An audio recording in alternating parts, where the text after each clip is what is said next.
Alright, welcome back folks to WrestleRant. I'm Graham G.S. Matthews, and throughout the entire month of February, we're breaking down every installment in No Way Out history as seen in the WWE Network. Up last Tuesday and this past Saturday were my reviews of No Way Out in 1998 and 2000. We continue the trend today with No Way Out 2001, arguably, not really arguably, I would say easily the best installment yet, which is saying something, because like I said in my 2000 review on Saturday, that show was great. Like, start to finish, for a guy who was not a huge Attitude Era fan, that was a great fucking pay-per-view.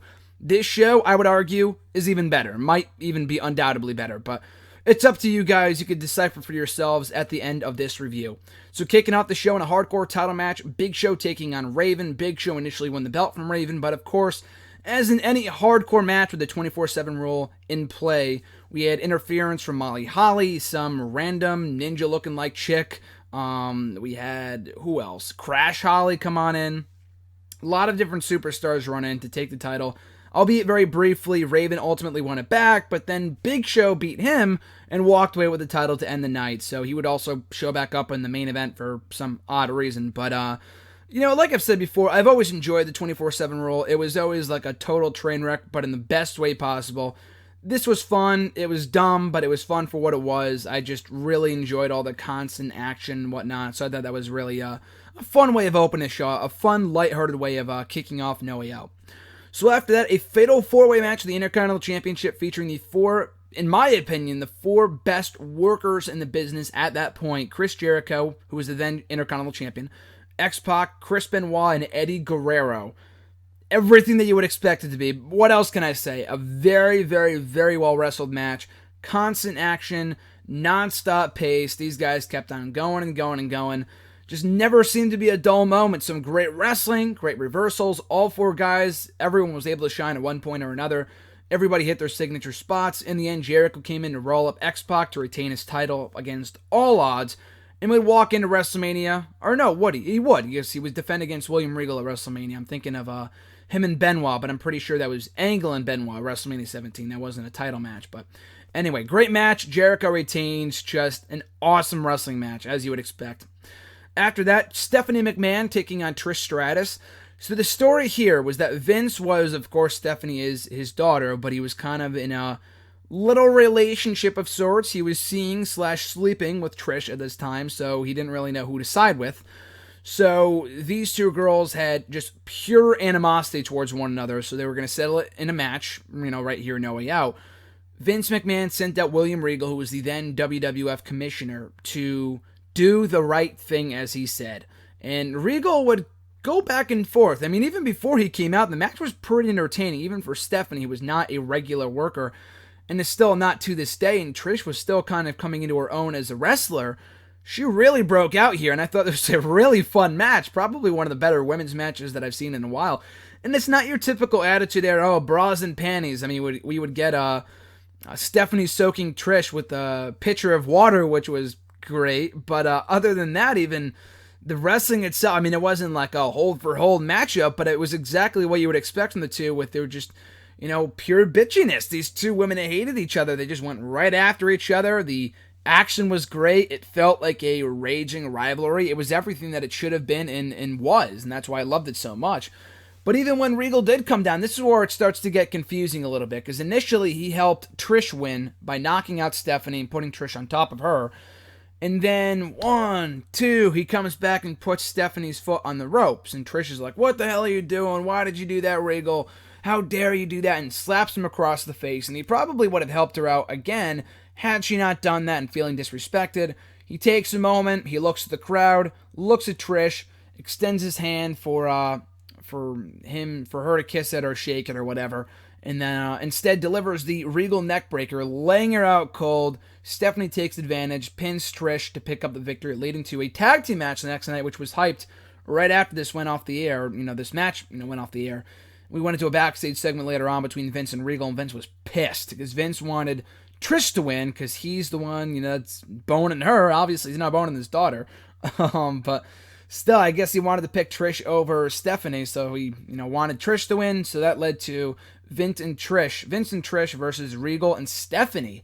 the next night on Raw. Now, that was what made me look forward to that match. I might have to go out of my way to watch that show just for that match, just based off, the intrigue from this match alone. But really good stuff, easily exceeded my expectations. Like I said, Stephanie more than held her own for a woman that is not a regular worker. And Trish, for the greatest women's wrestler in WWE history that she would later become, had a great showing here and really started to come into her own as a worker, as a wrestler, starting with this matchup, I felt. So after that, an even better matchup, I thought. Just a phenomenal match, near perfect from start to finish. 3 stages of hell. And we rarely get these. I think we've maybe gotten 4 or 5 3 stages of hell matches in WWE history. This being one of the among the few. Triple H taking on Stone Cold Steve Austin. Where the first match, I believe, was just a regular old match. Second, I believe, was no holds barred, and then the third, or street fight rather, and then there's a difference. And then the third was steel cage. Let me double check. I just want to double check to make sure that the first fall, I think, was, it was just standard matchup, technical rules, as they said. Street fight was second, steel cage was third. Okay, so I thought, again, great stuff. These guys worked so well together, and the fact that they had a feud going on, and Austin was already set in stone from the main event of WrestleMania. He won the 2001 Royal Rumble, his third Royal Rumble, a history-making feat. But he had to settle the score with Triple H first. Now, Triple H, of course, had attacked Austin back in late 1999. I'm thinking of 98, but this is 01. So, late 99. Austin came back. At first, it was Rikishi, but Triple H put him up to it, leading to those series of matches throughout the remainder of 2000. They would take a break from that feud for a little while as Triple H went for the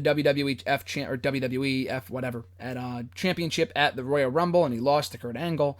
So they would settle the score finally in a great fucking match on this show. I thought all 3 stages were great. Austin won the first one with a stunner. Triple H would win the 2 subsequent ones. And not the outcome that you would expect. Not even disappointing. I was just shocked, but in a good way, like pleasantly surprised that Austin was already main event WrestleMania bound. He was going to WrestleMania, and because of that, more often than not, whoever's challenging for the title at Mania typically tends to win at the B-level, filler pay-per-view in February. Basically, to build the momentum logically for WrestleMania, but in this case, Triple H won. Not with any interference, he won on his own. It was a great match. The crowd was engaged in the action as they should have been. I thought it was awesome. Give Triple H a very nice boost going into his match with Undertaker, which was also great at WrestleMania 17. This was the Triple H from 2000 that carried over in 01. That was, in my opinion, the wrestler of 2001 in WWE. Just a great year from start to finish for Triple H, where he really came into his own in the absence of Austin, and ironically enough, he would beat Austin on this show. But I wish this was a Triple H, not even that we had today, but in the years that followed. I mean, Triple H wasn't bad, from that point forward when he started Evolution. Evolution was awesome. But we had like the long, drawn-out Triple H where his matches weren't really that great. But then you had the matches with Rock, the matches with Cactus Jack and Mick Foley, whatever. Stone Cold Steve Austin from 2000 to 2001. That was the wrestler that you wanted to see. I don't really think it's even quality of opponents. It's not like he's any worse off because he's facing John Cena or Randy Orton or Edge or whoever. Or Shawn Michaels. Those two had great matches from 02 to 04. I don't know. I just felt like Triple H wasn't as motivated from 02 onward, I guess. I don't know. It's not even like a babyface heel thing. He was always a great heel, and he came back as a babyface in 02, and he still had decent matches. I don't know what it was, to be honest with you. Because even in 02, we would have that match between Taker and Triple H, I think at the King of the Ring pay-per-view, and it sucked. So, they would have that great match at WrestleMania. I don't know if it was because the roles were reversed or whatever. And their matches at WrestleMania just recently, in the last couple of years, in 2011 and 2012 respectively, were awesome too. So, I don't know what happened, but this was the Triple H that I love the most, as many of you do as well. I thought this was the best incarnation of Hunter Hearst Helmsley, the Game, the cerebral assassin Triple H. So, amazing matchup from start to finish from Triple H and Stone Cold Steve Austin. After that, regular matchup between Steven Richards and Jerry Lawler. Jerry Lawler, had he won, the Cat would be able to strip down nude. And Steven Richards, whatever, was a part of the Right to Censor at this point in time, along with Bull Buchanan, or I never know how to pronounce that. Not like it matters. The guy was irrelevant anyway. The Good Father and Ivory, who made her presence felt in this match. several times. Ultimately, Steven Richards would try to use the women's title a couple times, and they would go back to that well a little too often, so it kind of became a little bit of a drag towards the end, but he would use the belt for a third and final time and connect, hit Lawler with it, and win, so the Cat would not strip nude, and I think Cat was gone from WWE almost right after this. I don't know if it was legitimate or storyline or whatever. Same thing with Lawler. He was gone from WWE by the end of the year, and that's what led to the pairing of Paul Heyman and Jim Ross on commentary for most of 2001. But the match was there. I mean, it was what it was. I've never been a huge Stevie Richards fan, Steven Richards, whatever. I hated the Right to Censor, probably in the way they wanted me to hate Right to Censor, because they're just an annoying-ass heel group, but I don't know, I never really saw them getting above like a certain level just because of their gimmick and who was involved and whatever, but they made something out of nothing, which was good. They gave these people who had nothing going for them at that time something to do, and Val Venus was involved too, I forgot to mention him. But the match was there, nothing horrible, but it was just kind of there. And the crowd obviously was disappointed when Steven won, because they wouldn't get to see Kat strip nude. Not like she would anyway, but I'm pretty sure she showed her puppies, I believe, in one of the other pay-per-views. I think before this, in one of the shows where she legitimately stripped nude in one of the final few, maybe pay-per-views of 2000. Maybe it was the same year. I think it was 2000. I can't remember. I'm pretty sure it was the Cat, wasn't it? Anyway, moving forward here to a triple threat tables tag team title match, pitting the then champions, the Dudley Boyz, against Edge and Christian and the Brothers of Destruction. That's a lot of great talent. For one match, you have a lot of great talent. It wasn't like a blowaway match like we would get with the Hardy Boys instead of Brothers of Destruction and WrestleManias, 16 or 2000, whatever, in 17 respectively. It's still a pretty good match. Dudley Boyz retained the titles. They would put Christian through the table with a 3D to retain the belts. And that was that. Brothers of Destruction kind of felt randomly thrown in here. I believe the narrative was that they had never won the tag team titles prior to this matchup, and they would eventually win the tag team titles or the WCW tag team championships during the summer of that same year. But it was weird because they would take time off and they would reunite in the spring against a two-man power trip. But at WrestleMania, they didn't tag. It was Triple H and Undertaker at WrestleMania 17. I forgot what Kane did.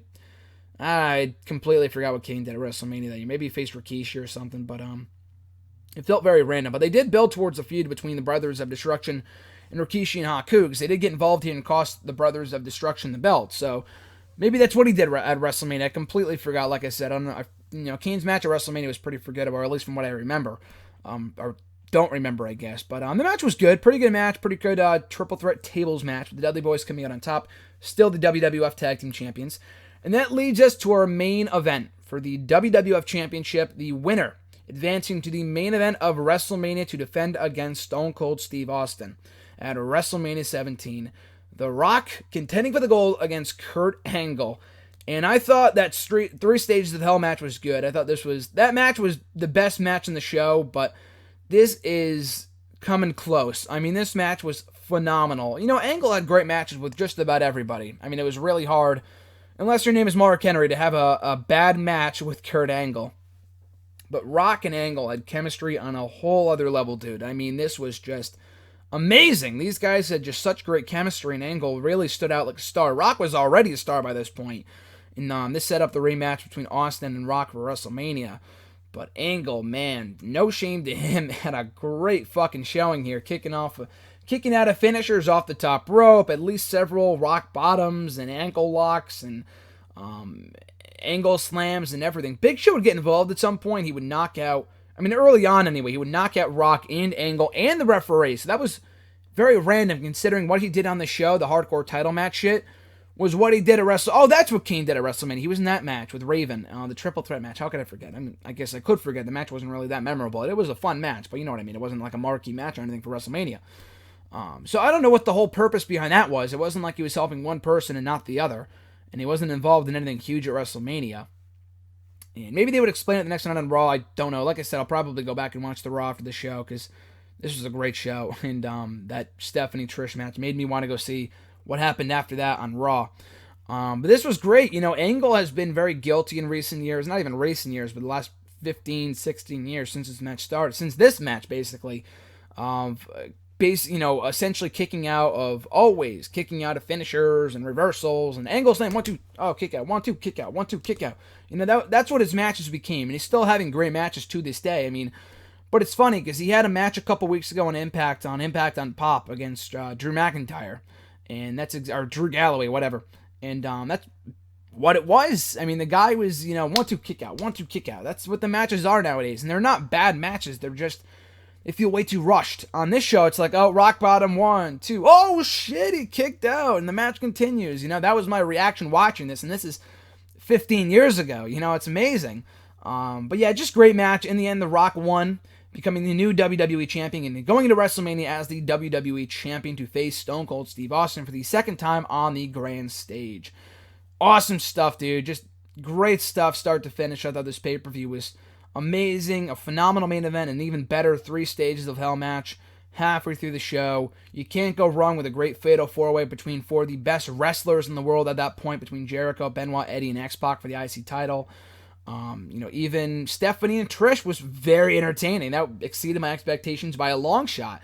The opener was fun. The tag team title match was pretty good. Even Steven Richards and Jerry Lawler, quote-unquote the worst match on the show, was decent for what it was. No harm, no foul. I thought it was all right, and it furthered the feud, and, was what it was. This show, 2 thumbs up, man. I mean, I recommended you watch 2000's No Way Out, but I strongly recommend you check out this one, too. The No Way Out pay-per-views, from what it seems, like, especially the early ones, were awesome. But nowadays, like all the Elimination Chamber pay-per-views and Fastlane, which is an awful name, by the way. Even worse than Elimination Chamber. Fastlane just sounds so stupid. But they just feel meaningless. Like I've talked about this before in past articles, that these February shows just feel worthless because nothing ever of importance happens at these events. But back then, you had title changes, matches of the year candidates, and, basically, technically, we had Reigns and Bryan last year at Fastlane, but I don't know, maybe this year's installment will be different, but back then, those pay-per-views felt must fucking see, guys. I mean, these shows were great. 98 No Way Out, I did not recommend that you go out of your way to watch it. That it was an alright show, middle of the road at best. But 2000 was awesome. This show was even better. And what I liked more about this show, more so than the 2000 installment, was that I know it wouldn't lead to a disappointing show at WrestleMania. WrestleMania 2000, like I said in that review, and in my review of WrestleMania 2000, was a disappointing show, considering 2000 was a red hot, one of the best consistent years in WWE history. The WrestleMania was not good. That year is not known for its, amazing WrestleMania. It was pretty, a lot of a letdown, considering what happened and the gimmickry and whatever. Other than the TLC match, obviously, which, transcended history. But I know this pay-per-view would lead to an epic WrestleMania 17, arguably, if not the greatest WrestleMania of all time. So I know that this great pay-per-view and the momentum from this show would lead to an even better show at WrestleMania. And Royal Rumble, which I talked about last year, Royal Rumble 01 was also a great show. So if you got the time on the road to WrestleMania, check out Rumble 01, No Way Out 01, and WrestleMania 17, because those 3 pay-per-views back to back to back were just home runs. All of them were all great. So check them out on the WWE Network. As always, guys, thank you for checking out the reviews. Very much appreciated. Every comment, all that kind of stuff means a lot to me. So be sure to like, comment, share, and subscribe. And you can be sure to follow me on the Twitter at WrestleRant for, live Raw coverage and tweets and everything else in between. Facebook, too, at facebook.com/graham.gsm.matthews. And like I said, also check out the website. All the description are in the links down below in the description box. Did I say all the descriptions down below? I meant all the links are down below in the description box. You can check out the website at nextairwrestling.net. And that's it, guys. So once again, thank you for joining me for this great review, or great, this review of this amazing show. I guess great review too, to pat myself on the back. Just kidding. But thank you guys anyway for a great show. Once again here today on WrestleRant for No Way Out 2001. We'll be back on Saturday. On which Saturday in Spanish, isn't it? I forgot. Miércoles is Wednesday. I don't know. Whatever Saturday is in Spanish. I don't even know why I want to speak Spanish, but I do right now.